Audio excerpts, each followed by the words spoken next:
I had nothing but heartache Saludándole en el amor del Señor, deseando ricas y abundantes bendiciones del cielo hacia sus vidas. Ha llegado la hora de compartir el devocional, el pancito diario de vida que tanto bien hace a nuestras almas. Hoy vamos a estar observando en nuestra meditación de pancito diario el mensaje a la tercera iglesia, la iglesia de Pérgamo. Apocalipsis capítulo 2, versículo 12 al versículo 17. Apocalipsis capítulo 2, versículo 12 al 17, mensaje a Pérgamo. Y dice así la palabra de nuestro Señor.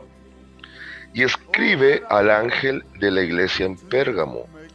El que tiene la espada aguda de dos filos dice esto: Yo conozco tus obras y dónde moras, donde está el trono de Satanás, pero retienes mi nombre y no has negado mi fe, ni aun en los días en que Antipas, mi testigo fiel, fue muerto entre vosotros, donde mora Satanás. Pero tengo unas pocas cosas contra ti, que tienes ahí a los que retienen la doctrina de Balaam, que enseñaba a Balac a poner tropiezo ante los hijos de Israel, a comer de cosas sacrificadas a los ídolos y a cometer fornicación. Y también tienes a los que retienen la doctrina de los Nicolaitas, la que yo aborrezco. Por tanto, arrepiéntete, pues si no vendré a ti pronto, y pelearé contra ellos con la espada de mi boca. El que tiene oído, oiga lo que el Espíritu dice a las iglesias. Al que venciere, daré a comer del maná escondido, y le daré una piedrecita blanca, y en la piedrecita escrito un nombre nuevo, el cual ninguno conoce sino aquel que lo recibe. Amén. Históricamente hablando, ya hemos dejado claro que esta iglesia es la iglesia imperial. Entonces hoy vamos a estar observando esta transición desde la cárcel al trono. Bajo esa temática vamos a meditar, de la cárcel al trono. La secuencia ha sido: iglesia primera, dejó el primer amor, consecuencia, grandes persecuciones que marcaron el tiempo de la iglesia de Esmirna, la iglesia de la mirra, la iglesia donde hubo muerte, pero en plena muerte hubo mucho olor de vida. Iglesia y única iglesia que no recibe palabras duras de reprensión, ni mayores cargas que la que ya llevaba en sí. Dios va a permitir las 10 grandes persecuciones, los 10 días de cárcel, hasta que después casi de 3 siglos de historia, a mediados de los años 313, 314 en rango, y esto ratificado prácticamente el año 317 de nuestra era con un edicto real, Constantino, un emperador que literalmente y técnicamente hablando llegó a ser el primer papa sobre la iglesia, no Pedro, Constantino, en una supuesta visión que tuvo. No digo supuesta porque no hay cómo corroborar que es así, porque es un testimonio subjetivo propio de él, que hay algunos eruditos que dicen que lo usó para manipular circunstancias, en una batalla contra unos enemigos en un sector de un puente. Dice Constantino que él vio una visión de una gran cruz, donde decía en lengua latina: "Es signo e vince", por este signo venceré, por esta señal venceré. Entonces, el águila imperial que caracterizaba la idea conquistadora de Roma, de ser un imperio real, por eso la idea del águila, que siempre está asociado a la realeza, a las alturas, que incluso en Biblia se toma para representar algunas características de nuestro Señor Jesucristo y de los que le siguen. Si gusta, y lo puede cotejar a la luz del lenguaje profético de Isaías, dentro del contexto del capítulo 40. Dice que volarán como las águilas. Entonces, Desde esa perspectiva, Roma, el imperio, tenía ese ideal de dominio, de realeza, de ser prácticamente una nación todopoderosa que se extendía más allá de límites. Ahora, supuestamente, por la visión que tuvo, abraza aparentemente el Evangelio, el mensaje del Evangelio, y cambia ese emblema del águila imperial, por la señal de la cruz. Se cambia el águila por la cruz. Y ocurre un fenómeno no menor, en donde ya no era asunto de vida o muerte ser un cristiano, porque usted sabe un poco de historia al igual que yo, y esto es interesante porque la historia va a respaldar el contexto de la Biblia. En los días de la iglesia perseguida, hubo muchas formas en las cuales los cristianos fueron martirizados. Hubo todo tipo de formas, y una de las más grotescas era la entretención en el Coliseo romano, donde llevaban a muchos, cientos de cristianos, y todos los días muchos cristianos eran muertos, familias completas, muertos por los gladiadores o muertos por las fieras, tigres, osos y leones, principalmente los leones. Por eso Pedro, eran días de persecución, la mayoría de las cartas fueron escritas en días de persecución. Pedro, en primera de Pedro 5:8, habla de que el león anda, que el diablo anda como león rugiente buscando alrededor a quien devorar. Entonces habla de resistir firme, porque estaba en la mente de Pedro, estaba viva la imagen del león devorador de los días de la gran persecución. Pablo también en una de sus cartas ilustrativamente toma este concepto y dice que Dios le libró de la boca del león, lo libró de la muerte más de una vez, hasta que permitió que fuera decapitado en Roma. Entonces ahora ya no era asunto de vida o muerte ser cristiano. A través del edicto de tolerancia, donde ya no hubo persecución, ahora comienza un periodo de iglesia donde era conveniente ser cristiano.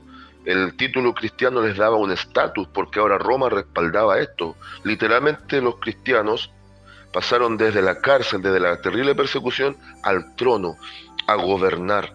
Y en Constantino se da lo que en teología se denomina el césaropapismo. Ahora el poder político toma también la apariencia, la forma, el cariz del poder religioso, pero tanto el poder político como el poder religioso se concentran en una sola persona que tiene capacidad plenipotestaria. Era el Todopoderoso hecho hombre. Siempre la misma idea insana del diablo, usando a hombres con una mentalidad depravada, porque jamás yo he creído, y creo que es el consenso de muchos teólogos y hombres de Dios, que Constantino abrazó genuinamente el Evangelio. Detrás de esto hubo una conveniencia política, una forma de mutar el poder, ahora para ya evitarlo a través de los grandes conflictos bélicos, tomando el nombre de Evangelio, de cristianismo, pero con el tinte propiamente tal religioso. Ahora, detrás de esto, evidentemente Dios está permitiendo este tiempo de iglesia, también a fin de que cesaran las persecuciones. Y frente a todo este perfil histórico, está demarcado entonces este tiempo de iglesia, desde la cárcel al trono. Ahora bien, vámonos netamente al concepto bíblico, a las maneras bíblicas en que se presenta este periodo de iglesia, y discernamos algunas cositas, tengamos claridad. La salutación de Cristo, las palabras de elogios, las palabras de reprensión y de corrección, la consejería obviamente, y la gran promesa, las 5 aristas que presenta esto. Y dice así: y escribe al ángel de la iglesia en Pérgamo. Aquí hago un pequeño paréntesis igual, totalmente aplicable. Pérgamo literalmente significa casamiento. Podemos decir que esta fue la iglesia del casamiento, pero también Pérgamo era la ciudad donde surgieron los pergaminos. Entonces aquí se presenta la idea de un contrato nupcial del matrimonio de los dos grandes poderes que deben caminar por separado. Aquí está el insano matrimonio entre el poder político y el religioso, testificado por un pergamino, por un documento, el edicto de tolerancia. Entonces dice, y escribe al ángel de la iglesia en Pérgamo, el que tiene la espada aguda de dos filos dice esto. La presentación es muy especial. Aquí el Señor Jesucristo está tomando la espada aguda de dos filos, la palabra de Dios, según Efesios 6:17, según Hebreos 4:12. Se ilustra la palabra de Dios como una espada, y más que una espada, y más cortante que toda espada de dos filos, que tiene la capacidad de discernir las cosas y de traspasar las cosas. Así como estaba la idea del águila imperial originalmente, en esa capacidad prácticamente de visión ilimitada, ahora Cristo se presenta a Él como el poseedor en sí mismo, porque Él sustancialmente lo es, la palabra de Dios, que discierne las cosas, las saca a la luz y proyecta un criterio valórico correcto. Y comienza diciendo esto en palabras de elogios. Yo conozco tus obras y dónde moras, donde está el trono de Satanás. Aquí se ha especulado mucho. ¿Qué quiere decir con esto del trono de Satanás? Allá la anterior decía la sinagoga de Satanás. Principalmente donde está el trono del acusador. Obviamente aquí hay un enfoque hacia Roma como tal, al imperio, una sentencia de acusación también hacia el imperio. Dice, pero retienes mi nombre. Entonces aquí está la palabra de elogio. Pese a esta situación de estar inserto en el mismo corazón del imperio, lo bueno que tuvo este periodo de iglesia fue que retuvo el nombre, retienes mi nombre, y no has negado mi fe, ni aun en los días en que Antipas, mi testigo fiel, fue muerto entre vosotros donde mora Satanás. Hubo un hombre que fue muerto por la causa. Entonces, aquí también está ligando el cese ya de las persecuciones, de las muertes. A veces también la figura del trono de Satanás, y aunque parezca contradictorio, se presenta incluso desde el corazón de Jerusalén, como a rato también se presenta en el corazón de Roma. Porque en Jerusalén, aunque es la ciudad del rey David y representa futuro el centro administrativo y político en la dispensación del milenio, donde Cristo será el rey gobernante sobre la tierra, también estaba la facción del poder político y el poder religioso, tanto en la imagen de los fariseos, poder religioso, y los saduceos, poder político. Y aquí está presentándose justamente eso, el cese ya de las persecuciones y las muertes, en la imagen de Antipas, uno, que representa al cristiano fiel que muere por la causa, pero al mismo tiempo se está manifestando este matrimonio entre la religión y la política. Ya le da palabras de elogios, que fue capaz de retener el nombre y no negó la fe, poniendo el ejemplo de Antipas. Y ahora vienen las palabras de reprensión, que también son duras.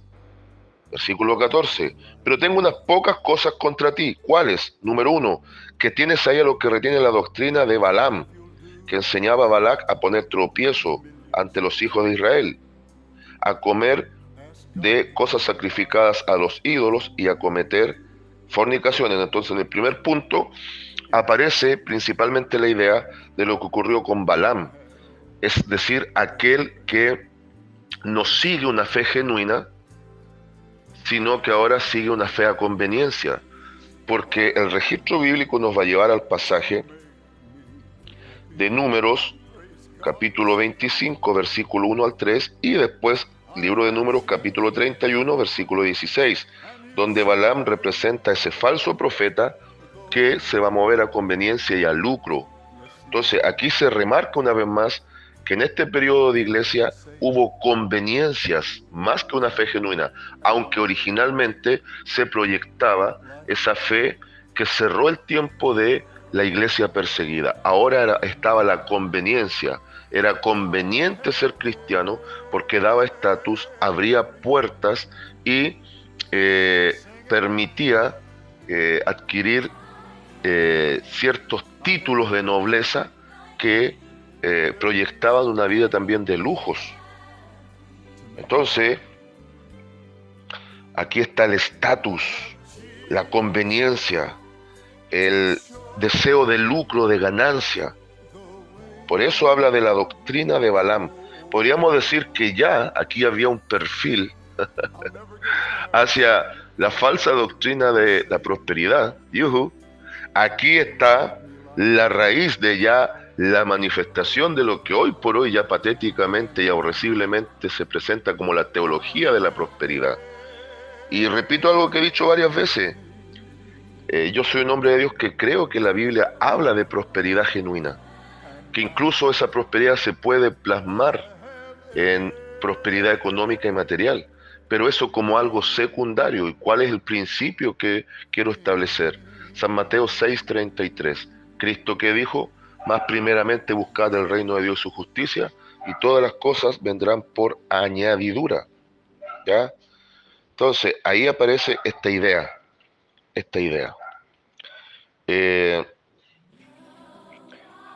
Y liga directamente, una vez más, el lucro que trae tropiezo. Por eso dice que pone tropiezo a los hijos de Israel. Y esto fue lo que quiso hacer Balaam, el falso profeta, pagado por el rey. Entonces yo quiero que vaya viendo cómo se asocia en este matrimonio insano siempre un religioso y un político, y en medio el poder económico, el caldo de cultivo para que finalmente se establezca el tiempo del anticristo, y eso es una realidad innegable. Y la fornicación, la idolatría. Entonces siempre está esta idea de, en el matrimonio insano, de la religión, la política, donde hay un factor económico preponderante, también siempre va a aparecer asociada la idolatría y la fornicación. Después le enjuicia, le encara con la espada más cortante que toda espada de dos filos, la palabra, porque con la palabra está discerniendo esto y lo está traspasando más allá. Le dice: y también tienes a los que retienen la doctrina de los nicolaitas, la que yo aborrezco. Por ahí siempre se ha dicho en áreas de teología que los nicolaitas, bajo el concepto del nombre Nicolás, que significa gobernante del pueblo o el que gobierna sobre el pueblo, eran facciones religiosas que comenzaban a gobernar con señorío. Entonces aquí ya comienza a aparecer también la idea del papado, un poder único, una cabeza universal sobre la iglesia, que va a regir la dirección de los pasos de la iglesia, cómo se debe conducir la iglesia.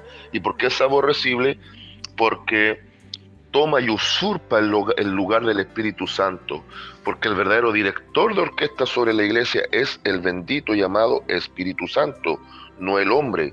El hombre es el administrador, el siervo, el obrero, pero el que realmente tiene la primacía y tiene la preeminencia para ser el otro consolador, como dice San Juan 14:26, el otro consolador, el Paracletos, ese que viene como vicario realmente de Cristo, como aquel que va a estar representando en todo a Cristo, no es el hombre, jamás lo ha sido, es el Espíritu Santo. Por eso aparece la idea de los nicolaitas. ¿Ah? Por tanto, aquí viene el gran consejo, versículo 16, por tanto, arrepiéntete, pues si no vendré a ti pronto y pelearé contra ellos con la espada de mi boca. Ahí está hablando de un juicio inminente. La palabra de juicio, la palabra de sentencia vendrá sobre ellos si no se arrepienten. Y aquí una vez más la palabra arrepentimiento tiene que ver con un cambio de pensamiento, y un cambio de pensamiento va a propiciar un cambio de conducta. Entonces cambia tu pensamiento, cambia tu mentalidad, vuelve a la sencillez del evangelio genuino. Esa pureza que se manifestó en los días de la persecución ahora había sido cambiado por una falsedad, por una idolatría encubierta que después se manifestó abiertamente, y en esa fusión insana entre estos dos grandes poderes, ahora era necesario para evitar juicio un arrepentimiento genuino, un cambio de pensamiento y de conducta y de volver a esa pureza original que representa el Evangelio. Y el versículo 17 nos muestra la gran promesa.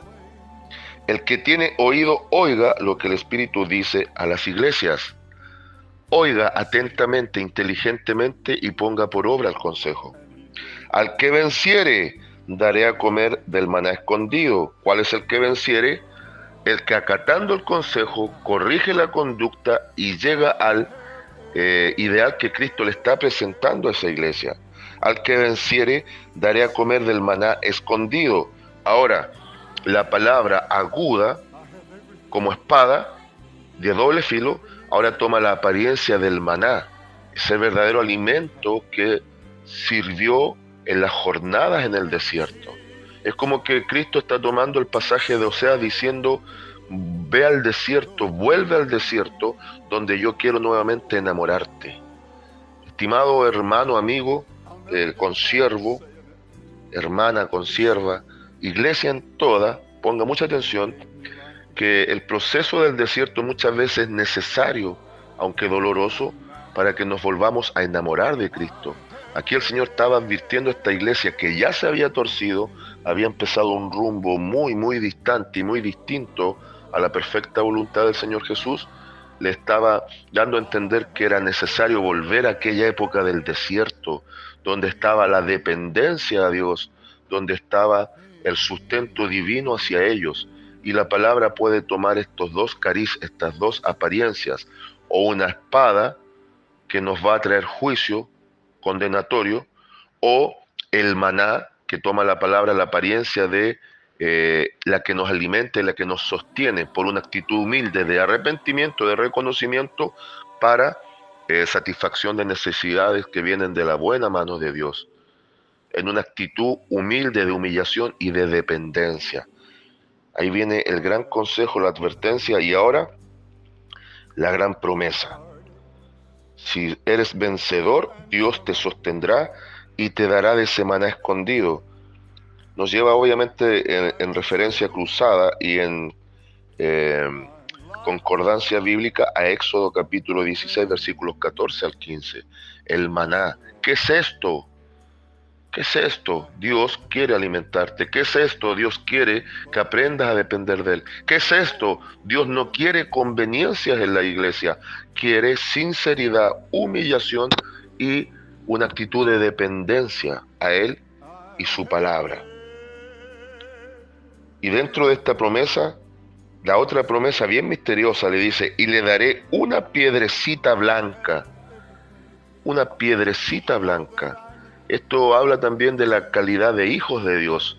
En Romanos 8:14 en adelante, específicamente el versículo 16, nos habla del Espíritu Santo que nos ha adoptado. Entonces aquí está la idea también de la adopción de pueblo, que más que una adopción desde las esferas políticas mezcladas con la religión para conveniencias, la adopción tiene que venir genuinamente de parte del Espíritu Santo para pasar a formar el grupo de los verdaderos hijos de Dios, donde la piedrecita blanca habla de que somos el resultado de nuestra conexión con la gran roca que es Cristo. Cristo es la roca, nosotros somos las piedras vivas que conformamos el edificio.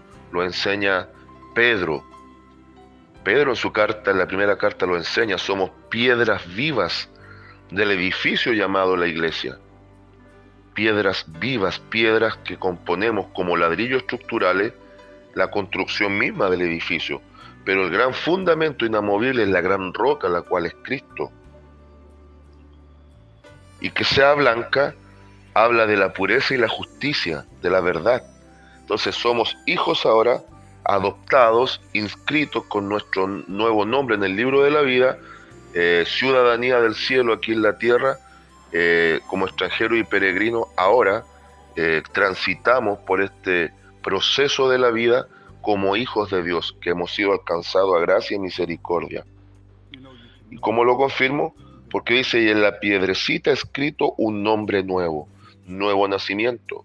Por eso, este periodo de iglesia fue tan extraño en muchos aspectos, porque un hombre que dijo que había nacido de nuevo, jamás nació de nuevo, aunque digan lo contrario, porque se endiosó.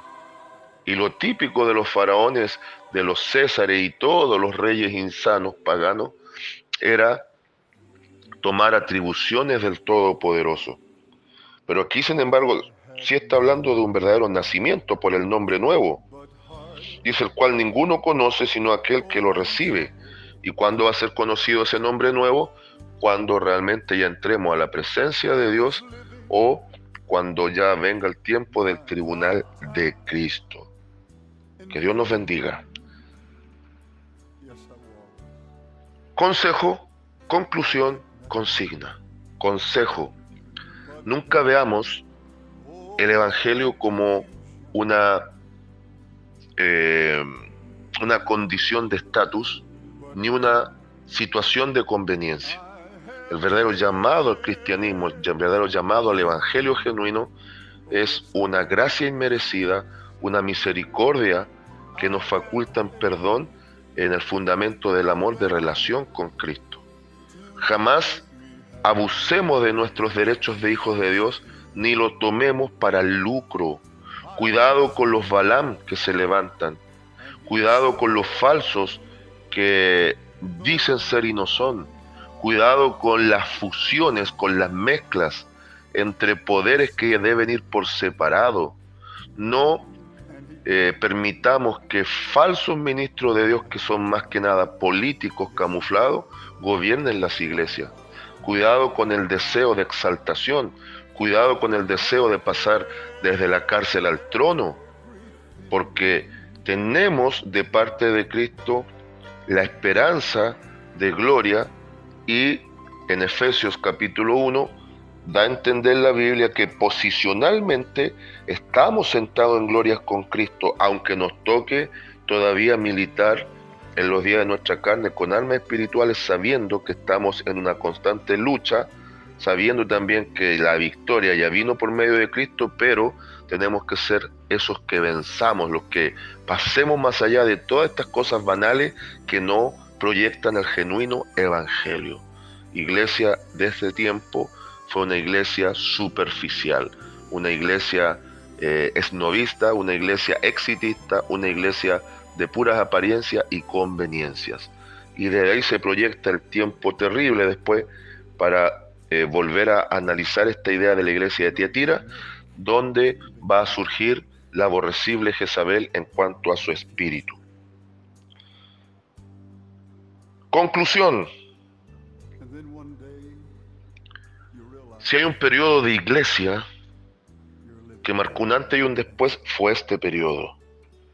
Tras esto todo permitido por Dios, un hombre que dijo ser y no era, un edicto de tolerancia para impedir ya más muertes en el pueblo de Dios, al menos en esas circunstancias, porque la persecución nunca ha dejado de ser, y nuestro Dios nos muestra que hay poderes que deben ir por separado. Cada vez que esos poderes se mezclan, el problema es una realidad que surge como respuesta natural a aquel matrimonio insano, y la falsedad, el autoengaño, la falsa imagen, también vienen como la respuesta natural a prácticas que Dios no quiere sobre su iglesia. La iglesia de Pérgamo, la iglesia del pergamino, la iglesia del contrato nupcial entre el Estado y el poder religioso. Dios no lo quiere, jamás lo ha querido, aunque sí en su momento lo permitió. Consigna y lema para este día: el servir al Señor y el cristianismo genuino no es conveniencia, sino que es gracia inmerecida en perdón de pecados por misericordia activa que transmiten el profundo amor de Dios. Saludos de paz, amor y bendición desde Longaví a cada uno de ustedes. Gave me life eternal. And now I have everything.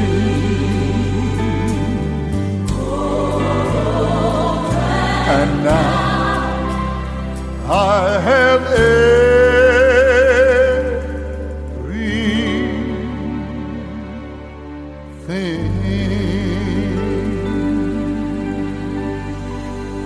Oh, yes, I do.